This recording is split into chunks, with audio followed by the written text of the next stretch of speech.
సతీష్ గారు మీతోటే స్టార్ట్ చేద్దాం. సో ఏదైతే 12 రోజుల తర్వాత రేవంత్ రెడ్డి మాట్లాడారు, సీఎం రేవంత్ రెడ్డి మాట్లాడిన తర్వాత ఇప్పుడు మళ్ళీ ఒక టాక్ ఆఫ్ ది టౌన్ గా అయింది. సరే తెలంగాణ జాతిపిత ఎవరు అని చెప్పేసి క్వశ్చన్ రేజ్ అయింది కాబట్టి, సో మీ దృష్టిలో జాతిపిత ఎవరు? ముందుగా చర్చలో పాల్గొన్న బీఆర్ఎస్ నాయకురాలు సుమిత్రానందన్ గారికి, మీకు, జీటీవీ ప్రేక్షకులందరూ కూడా గుడ్ మార్నింగ్ తెలియజేస్తూ, కొట్లాడి సాధించుకున్న తెలంగాణలో పరిపాలన ప్రజాస్వామ్యాన్ని ఏ విధంగా అపహాస్యం చేశారో మనం అందరం కూడా ప్రత్యక్షంగా 9.5 సంవత్సరాలు చూసినటువంటి పరిస్థితి.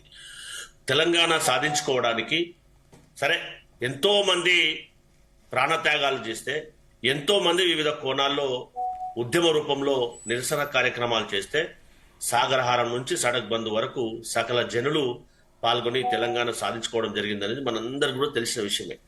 కానీ దురదృష్టం ఏంటంటే ఒక్కరే చేస్తే వచ్చింది తెలంగాణ అనేది సమంజసం కాదు అనేది వారు కూడా పాల్గొన్నారు అత్యధికంగా, అందులో ఎలాంటి అనుమానం లేదు. జాతిపిత అంటే తెలంగాణ ఉద్యమాన్ని మలిదేశ ప్రారంభించినటువంటి ప్రొఫెసర్ జయశంకర్ గాని, కొండా లక్ష్మణ్ బాపూజీ గాని, అదే రకంగా తెలంగాణ రాష్ట్ర సాధనలో పొలిటికల్ జేఏసీగా ఏర్పడి అన్ని రాజకీయ పార్టీలను, విద్యార్థి సంఘాలను, కుల సంఘాలను, అన్ని సంఘాలను ఏకం చేసినటువంటి జేఏసీలో ఉన్నటువంటి చైర్మన్ గాని, మిగతా సభ్యులు గాని, కన్వీనర్ గాని అందరి సహకారంతో తెలంగాణ వచ్చిందనేది యావత్ సమాజానికి అంతా కూడా బాగా తెలుసు. కానీ దురదృష్టం ఏంటంటే మా వల్లనే వచ్చింది, మేం చేస్తే వచ్చిందనేది ఒక్కసారి అనేవాళ్ళు ఆత్మపరిశీలన చేసుకోవాల్సినటువంటి అవసరం ఒక తెలంగాణ ఉద్యమకారుడిగా. దాంతో పాటుగా జాతిపిత అనేది ఒక పార్టీ వాళ్ళు అంటేనో, ఇంకోరు వారి రక్త సంబంధికులు అంటేనో అయ్యేది కాదు అనేది మనం కూడా వాస్తవాన్ని గ్రహించాలి. సమాజం గుర్తించాలి.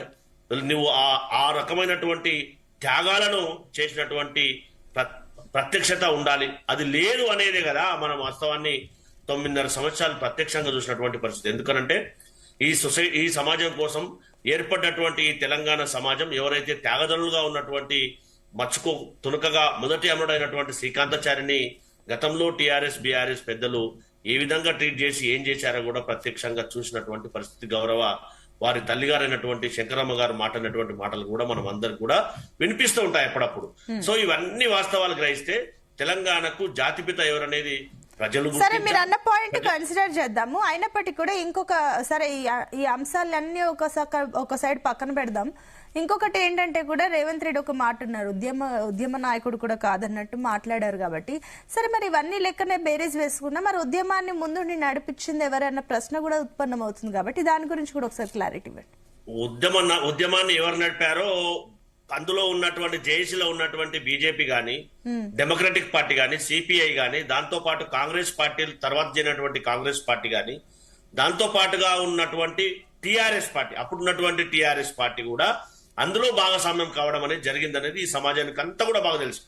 గౌరవ ముఖ్యమంత్రి గారు నిన్న మాట్లాడుతూ మీరు జాతిపితగా అంటున్నారు కదా, ఏ విధమైనటువంటి త్యాగాలు చేశారు, గతంలో ఏ విధంగా ఉండే ఆర్థిక పరిస్థితి మీ కుటుంబంది, ఇప్పుడు ఏ విధంగా అయింది, ఎవరు పదవులు అనుభవించారు, మన జాతిపితగా సంబోధిస్తున్నటువంటి మహాత్మా గాంధీ ఏ విధంగా త్యాగాలు చేశారు, మరి ఏ విధంగా చేసి చూపించారు ప్రత్యక్షంగా కనిపిస్తా ఉంది కదా. వారితోని తెలంగాణ సమాజానికి మీరు జాతిపితగా మీకు మీరు అనిపించుకోవడం అంటే మీరు తప్పే చేయకపోతే మీరు ఎందుకు గుమ్మడికాయలు దొంగ అంటే భుజాలు తెరుచుకోవడం ఏంది అంటే, ఎంక్వైరీకి పిలిచినప్పుడు ఒక సాక్షిగా ఒక సాదాసీదగా వచ్చి చెప్పకుండా దాన్ని ఏదో రకంగా తెలంగాణ సమాజాన్ని తప్పుదో పట్టించే విధంగా మాట్లాడడం అనేది సమంజసం కాదు అనేది గౌరవ ముఖ్యమంత్రి గారి యొక్క ఉద్దేశం అనేది ఆలోచన చేయాలి.